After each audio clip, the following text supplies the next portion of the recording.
Here, what's up, y'all? Man, we got a lot to unpack this episode.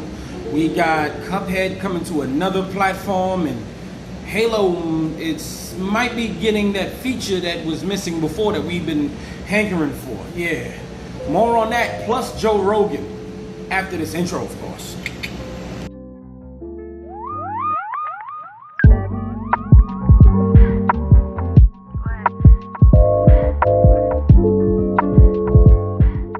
What it is, what it do, what it is, lads and ladettes. It's your boy Dakota Griswold of Gamers, Nerds, and Geeks United.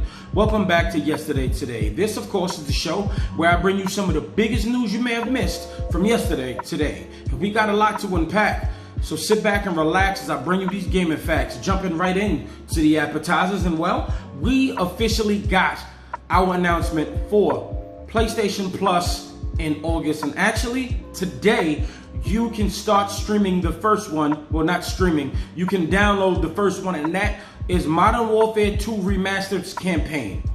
It just came out a few months ago. I'm down for this. This is probably one of the best, if not the best campaign in all of the Call of Duties. I still haven't played the Modern Warfare Remakes campaign, but I'll get to it eventually, but I'm just enjoying the multiplayer. First, there's a first time for everything, I guess you could say. I haven't played it in about 10 years. But now we get to replay that campaign. The campaign with that hit betrayal that shocked the world back in the day. And you get to play it again, and this time it's free-ish. Moving on. So, this game, Disintegration, made by some of the original Halo creators, it came out just in June, but this coming weekend, it's getting a free weekend. It's from July 30th to August 2nd. And I guess, you know, it was lukewarm reviews, okay? It looked like a decent game. It's a first-person shooter / RTS where you basically play as a smart AI, kind of Cade 6 kind of looking character from Destiny in this game. And you also have to control your units around you to, I guess, do your bidding because you're basically at war. Now, the game seemed okay, and this weekend, I'm definitely not going to get to it as I am still playing Ghost of Tsushima, but it looked interesting. Just giving you lads and ladettes the heads up in case you were interested or maybe even curious about this game and haven't played it. Now, moving on, and I had to put this in here, right? It's still gaming related, and even if it wasn't, this is Gamers, Nerds, and Geeks United. And I am also very much, I do love music, mostly chill hop, but the only real hip hop artist that I absolutely feel connected to and whose music I absolutely love, he is now retired from the rap game, and he put out his last album, his last studio album, No Pressure, and that is my man Logic. My absolute favorite rapper because he resonates with me. He helped me through a rough time in my life, and I relate to him. But speaking of relating to him and why I relate to him, now I'm not the biggest Metal Gear fan, but I know who David Hayter is. That is the original voice of Solid Snake in Metal Gear, and yes, he was on the album. You heard the classic Metal Gear phone ring, and then David, he basically says in Metal Gear's voice, he's like, hey, Logic, you know, I hear your vision. And it's something like that. I've only heard the album about 3 times. And honestly, after I'm done with this video, I'm going to go jam to it and probably knock out some chores to it. But this album is phenomenal. It's great. It actually feels like I'm saying goodbye to a friend who's going to live his life as a family man. And you know, once you become a family man, you don't get that much time with your friends and family. And yes, I just wanted to point this out. This Logic album is fire. It's amazing, especially for nerds. It's a lot there that you can relate. So yeah, this was a huge part of the appetizers, but I had to throw that in there. Let me move on now, lads and ladettes. I thank you for your patience here. But basically, so remember what I said about Cuphead coming to another console? Well, at this point, I'm pretty sure it was obvious as it's on everything else but PlayStation. But Wario64 tweeted out, Cuphead may be coming to PS4. It's appearing on international PSN stores right now, but game listing doesn't load yet. Okay, I don't think things just pop up on a PSN store for no reason. So now a lot of people were saying, Microsoft, they're losing all their exclusives. Well, in a sense, but essentially the IP of Cuphead is owned by Microsoft. And a lot of people always, they go out their way to crap on Microsoft, and Microsoft is just minding their business trying to do their own thing. While I think they should absolutely be called out for it, but hear me out here. Any of y'all play Minecraft on y'all PlayStations or Nintendo systems? Microsoft makes money of that as they own the studio that makes these games. They actually own the studio, Ninja Theory, that made Senua's Sacrifice, that's also on Switch and was on PS4 first. You understand what I'm saying? Microsoft, they're playing a different kind of game here and should give credit. But anyway, Cuphead is possibly coming to the PS4, and I have it.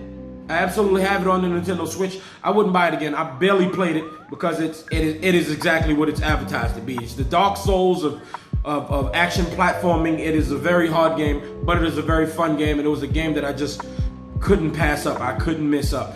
And so, yeah, Cuphead is possibly coming to the PS4. I'm going to go ahead. I say take it with a grain of salt, but I really feel like this is absolutely true. Moving on to the next. And, well, you know that Marvel's Miles Morales game that's coming out on the PS5 at launch, according to them. We'll get full confirmation, because if it does come at launch, what possibly comes with it sounds pretty awesome. It possibly, just rumors here, Sony nor Insomniac Games fully confirmed it, but it's in the latest Game Informer magazine. It's coming with a remastered version of Spider-Man from 2018 on the PS5. I wanted a reason to play that game again anyway. Why not give me 2 Spider-Man games on one system? So Miles Morales is kind of our Spider-Man 2. I don't care. The first one was amazing. I know the second one will be just as amazing, or if not better. This excites me. I like to hear this. Sony, y'all doing y'all thing. Everybody is doing their thing in their own way, and I can't stress that enough. Moving on. So, Ghost of Tsushima got a really big, a pretty decent sized patch yesterday, and there's some accessibility issues, and shout out to Sony for emphasizing how important that accessibility is in their games, because it was in Last of Us, and I remember the blind gamer on his channel basically crying because it was just so many options there. So shout out to Sony for just really adhering and paying attention to their audience. Shout out, and I'm very happy for some of my people who are disabled but still absolutely love games. And speaking, if you still absolutely love games, there's a chance that you can actually make combat less intense and less stressful, because if you are visually impaired and you can't probably follow it as much, or even maybe there's some physical impairments, but this here still allows you to enjoy the game. So shout out to my shout out to my gamers who are in unfortunate situations, but they're still making the best of it and they still enjoy games like us. So shout out to y'all. I'm so happy for y'all. Moving on. Now let's get into the meat and potatoes, and I hope you really enjoyed the appetizers, because I got something in this meat and potato dish. I'll let it sit, I'll let it simmer, and now let me get over here for you. Y'all know what the analog pocket is? Well, if I've never reported on it or never even spoke about it, it's basically a new Game Boy. Wait, Analog, they basically make HD versions of certain old consoles, but they're pretty expensive. But they update it, and you can also connect it to your TV. It's basically a handheld Game Boy because it plays literally every Game Boy game. I'm talking about from original Game Boy to color to advance. So basically you get to play that and prop it up on a big screen and connect it via HDMI, and then you can use a Bluetooth controller and start playing it like it's literally a system. It's literally a system, but pre-orders open on August 3rd at 8 a.m. That is this coming Monday. 8 a.m. Pacific time, 11 a.m. Eastern time. So it's a little on the expensive side. I will say that it's $200 basically just for the thing, just for the analog pocket itself. Now, I'm not saying that this stuff is made in very high quality, very good quality, and it has a great reputation. But if you also want a dock so you can charge it and play it via the TV, kind of how like the Switch works, that's another $100. So that's $300 you kind of would have to shell out for this. And honestly, for me, I don't know if that I want to shell money out for this, because with the PS5 and the Xbox Series X coming this year, I think I'll save my money. And if I can get this somewhere down the line, absolutely, because this sounds very, very good. So now I want to move on to the next one. And this is interesting. While I am not the hugest fan of turn-based RPGs, especially from yesteryear, like speaking PS1, yeah, I'm talking about PS1 JRPGs.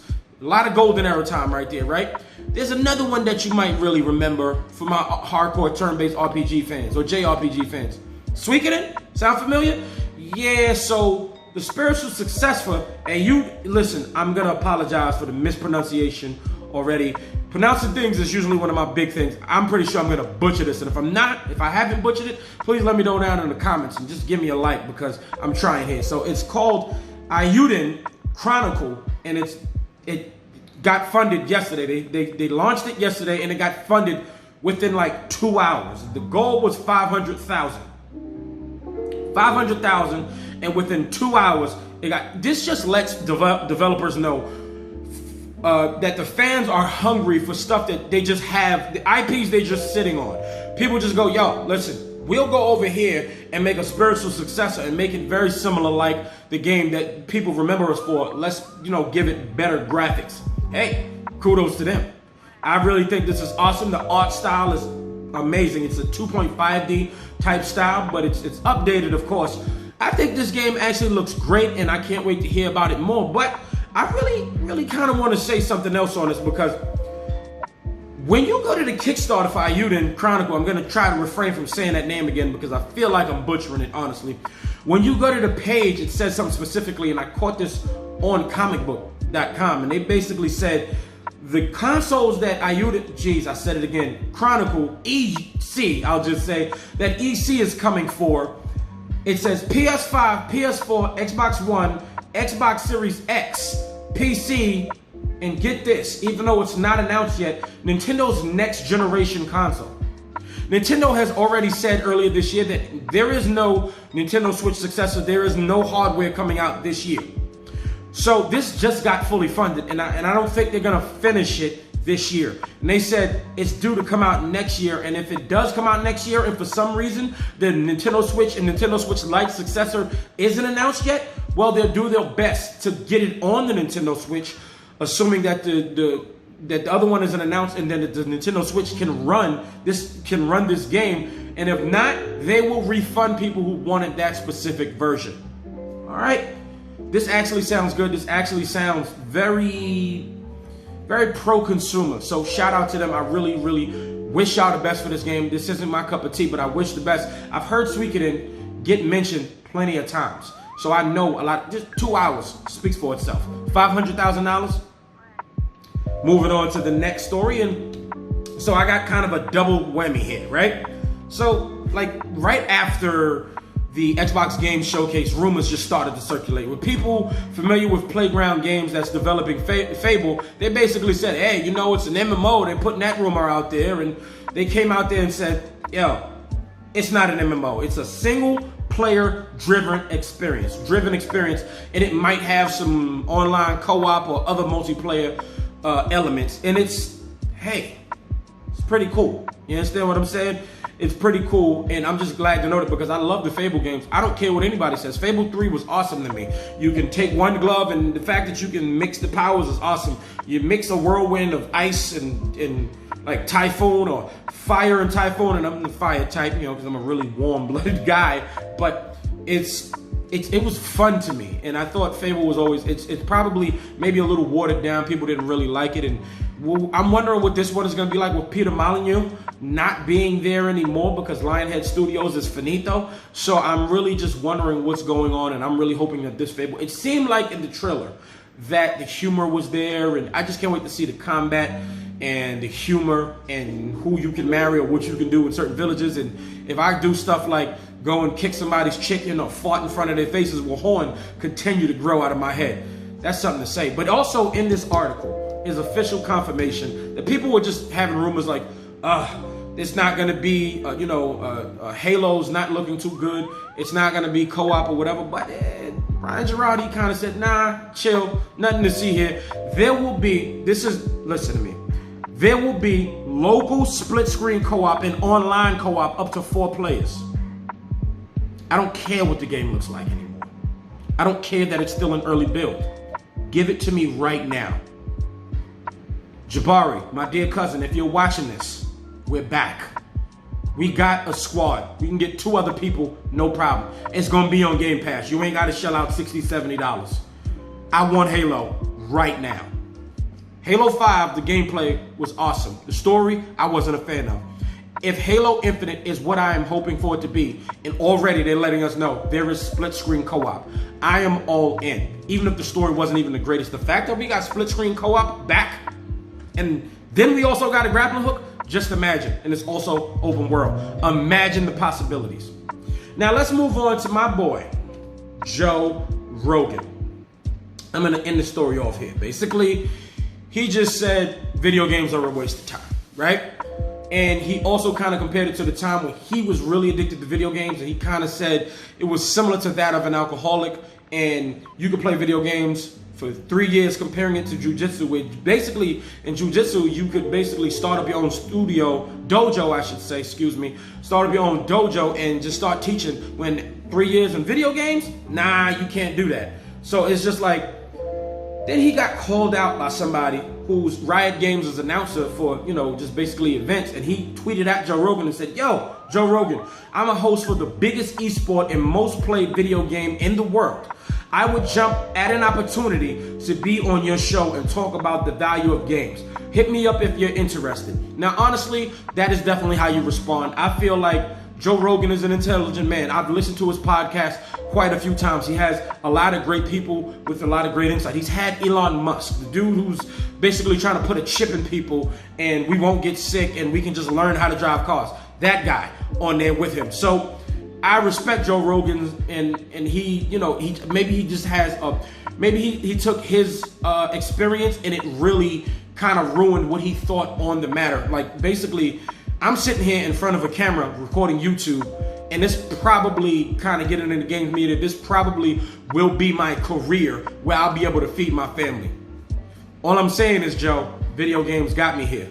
Lads and lads, thank you so much for watching. I really appreciate you. This was a long one, and thank you for unpacking, basically watching me unpack. Let me know down in the comments below what you think about Cuphead going to a new system, and even more on what Joe Rogan's comments thinking video games is a waste of time and 10-hour sessions. If you're doing 10-hour sessions, I kind of agree with the whole 10-hour sessions thing. You shouldn't be doing that every day. You should go outside when you can, when it's not a pandemic or anything. Go outside and enjoy yourself, but still kind of have a social life. And let me know what you think about Fable not being an MMO, and of course Halo having local split screen, because I'm really excited about that. Thank you so much for watching. Go ahead and hit the like button if you like this. If not, hit the dislike. It's all good. Go ahead and subscribe if you're new here, and scroll up to all so you know when your boy is posting. Thank you once again, even though I've said it several times. This video is finito.